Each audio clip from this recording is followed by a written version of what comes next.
దేవుని నామానికి మహిమ కలుగును గాక.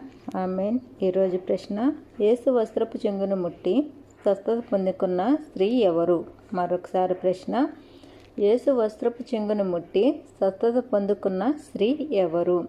ఏ. పక్షవాయువు గల స్త్రీ, బి. సమరయ స్త్రీ, సి.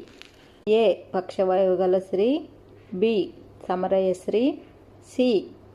వ్యభిచారపు స్త్రీ, డి. రక్తస్రావం గల స్త్రీ. మరొకసారి, ఏ. పక్షవాయువు గల స్త్రీ, బి. సమరయ స్త్రీ, సి. వ్యభిచారపు స్త్రీ, డి. రక్తస్రావం గల స్త్రీ. వీరితో కూడా కొందరు స్త్రీలను యేసు తల్లి అయిన మరియమ్మ ఆయన సహోదరులను ఏకమనసుతో ఏకాంతముగా ప్రార్థన చేయుచుండిరి.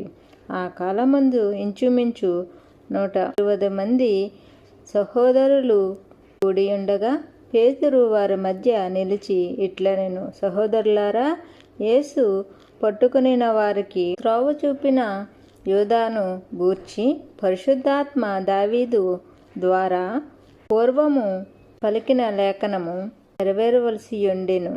అతడు మనలో ఒకడుగా ఎంచబడిన వాడై ఈ పరిచర్యలో పాలు పొందెను.